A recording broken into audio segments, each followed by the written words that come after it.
Los números, por su etimología, números. Estos son el primer paso para entender las matemáticas y también la primera cosa que enseñan mal en la escuela. Es posible que únicamente te hayan dado unos nombres y unas descripciones para que te lo aprendas. Por eso intentemos regresar y aprender este tema tan importante de manera correcta. Primero que nada, hay que tomar en cuenta que para manejarlos bien hay que entender que son abstractos. Es decir, tú puedes tener 3 peces, pero no puedes tener al número 3 en tu mano. Pero entonces, ¿qué es un número? Bueno, esa no es una pregunta fácil de responder, ya que es mucho más fácil usarlos que definirlos. Por eso será mejor que los veamos como una simple herramienta que nos servirá para entender a las matemáticas. Y no te preocupes, esta no es la escuela. No pretendo que aprendas en unos minutos lo que le tomó años y años a los más grandes genios. Pero tampoco te intimides, porque es mucho más fácil entender algo que ya se conocía que descubrir algo que no se conocía. Pues bueno, hace 10.000 años en Mesopotamia se usaban fichas de arcilla para representar varias cosas como tablas o esferas, que con el tiempo se fueron haciendo más complejos, con lo que la arqueóloga Denise Schmack se percató que estos eran el primer paso para los símbolos numerales, aunque parece que esto sucedió por accidente, pues resulta que las fichas se usaban para fines económicos, o para llevar registro de las propiedades de la gente, quién posee qué o cuánto, y por supuesto que se podían falsificar. Por eso las fichas se guardaban en recipientes sellados. De esa forma, cada vez que necesitaban consultar algún dato, rompían el recipiente, al cabo podían volver a hacer otro. El problema es que este proceso era muy ineficiente, romper los jarrones cada vez que necesitaras revisar algún dato. Por eso se les ocurrió dibujar símbolos afuera del jarrón, de esa forma conocerían su contenido sin necesidad de abrirlo. Si eran 3 esferas, dibujaban 3 esferas. De esta forma ya no había necesidad de romper cada vez los jarrones para saber cuánto tenía cada persona. Con el tiempo se empezaron a usar diversos símbolos para representar diversas cosas, naciendo así el ancestro de los números, y de hecho también podría decirse que aquí mismo nació la escritura. Pero ahora bien, a pesar de que todo esto se considera que empezó aquí, hace 37.000 años, en una cueva de las montañas de Lebombo, se encontró un hueso de bovino con 29 muescas, que lo más probable es que se trata de marcas de cuenta, que se piensa que cuentan los días de un mes lunar. Por otro lado está el hueso de chango, que tiene 25.000 años de antigüedad. Tiene bastantes marcas que parecen estar al azar, pero si lo miras detalladamente te darás cuenta que en un lado tiene los números primos entre el 10 y el 20, 11, 13, 17, 19, que suman 60. Y en el otro lado están el 9, el 11, el 19 y el 21, que también suman 60. Hay otra fila que parece representar un procedimiento mucho más complejo, aunque claro está, todo esto también podría tratarse de una simple coincidencia. A pesar de ello, el arqueólogo paleolítico Alexander Marchak propuso que todo esto podría tratarse de un calendario lunar, con lo que la matemática Claudia Zaslavsky propuso que su dueño pudo haber sido una mujer, quien estaría representando las fases lunares en relación a su ciclo menstrual, aunque también pudo ser que Marchak haya sobreinterpretado los datos. En su lugar, Vladimir Pletzer propuso que se trata de una herramienta de conteo que usa la base 12. Ahora, estos números que hemos estado usando con los que se cuentan las propiedades de la gente y se cuentan cosas en general, se llaman números naturales.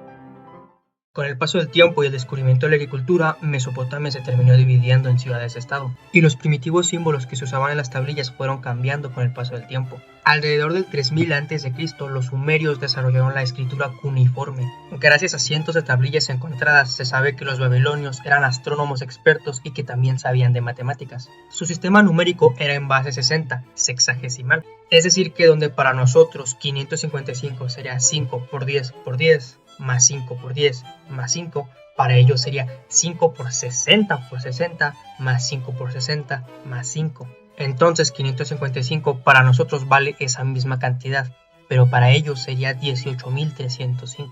De ahí mismo vienen los 60 segundos para el minuto, los 60 minutos para la hora y los 360 grados para el círculo.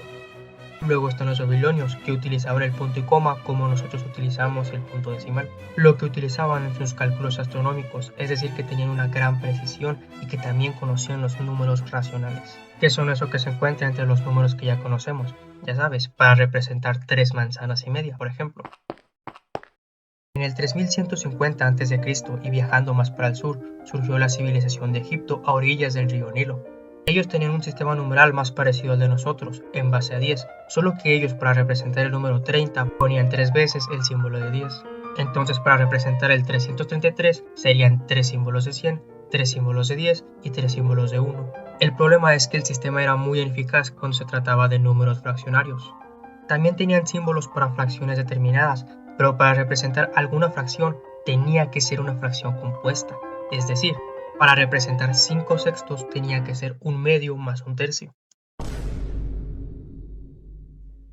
A estos se le llaman números racionales, que no están completos, pero sí están determinados. Tiempo después llegaron los griegos, quienes por medio de la geometría se dieron cuenta de que hay números que no se pueden determinar o encontrar de manera exacta en las rectas numéricas.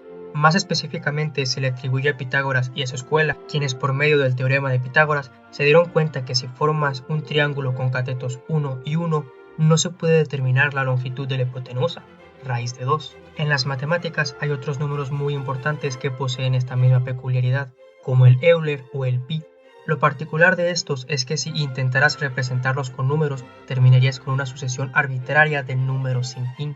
Pero no hay que confundirlos con los números periódicos, como el 1/3, que sería 0.333 hasta el infinito, que los hace parecerse, con la diferencia de que 1/3, aunque sí tiene decimales infinitas de 333, estas no son arbitrarias, no están al azar. Siempre será el mismo 333, marcando la diferencia con los números racionales, siendo estos los números irracionales. Tiempo después, en el 628 después de Cristo, el matemático hindú Brahmagupta publicó este libro cuyo nombre no voy a pronunciar. Este libro trata el tema de los números negativos y también incluye el aporte del compatriota de Brahmagupta, Aryabhata, quien usa el 0 tal y como lo usamos hoy en día, como un número nulo, pero también para representar a los múltiplos de 10, 20, 30, 40, etcétera, etcétera, etcétera. A pesar de ello, parece que esa no fue la primera aparición del número 0, ya que aunque no se podía comunicar al resto del mundo, parece que los olmecas descubrieron el 0 y fueron los mayas quienes utilizaron al 0 tal y como lo usaba Aryabhata, pero en el 36 a.C. Sin embargo, aún antes, cerca del 400 a.C., en Babilonia se empezaron a usar 2 cuñas para representar un 0. Sin embargo, este solo servía para poder diferenciar entre números como el 25, el 205 o el 2005. Así es, estuvieron cerca de 8000 años manteniendo una gran civilización con una ambigüedad tan simple como esa. O bueno, por lo menos eso es lo que parece, porque bien pudo ser que tenían otra forma de distinguirlos. En cualquier caso, el descubrimiento del 0 se le suele atribuir a los mayas olmecas o a los hindúes, formando así un último tipo de números, los enteros, que no incluyen ni a los racionales ni a los irracionales, sino que son los números naturales, el 0 y los negativos. Ya con todo esto tendríamos a todos los tipos de números, los naturales que sirven para contar, los enteros que incluyen al 0 y a los negativos, los racionales que son fracciones de los enteros, los irracionales que no se pueden determinar de manera exacta y a todos estos se les llaman números reales. De no ser porque después llegó algún psicópata de mal augurio que no contento con que los números no existen de por sí, dijo: oye güey, ¿y si hacemos números que no existan? Y así surgieron los números imaginarios, que aunque parecen intimidantes, realmente no tienen mucho misterio. Solo piensa en un número llamado i, que multiplicado por sí mismo da -1. Lo complicado de ellos viene en su uso en el álgebra. Este nuevo tipo de números la verdad es que tiene una historia bastante larga y compleja, pero en cualquier caso, con estos números tendríamos un último tipo de números, los números complejos, que son la combinación de un número real y uno imaginario.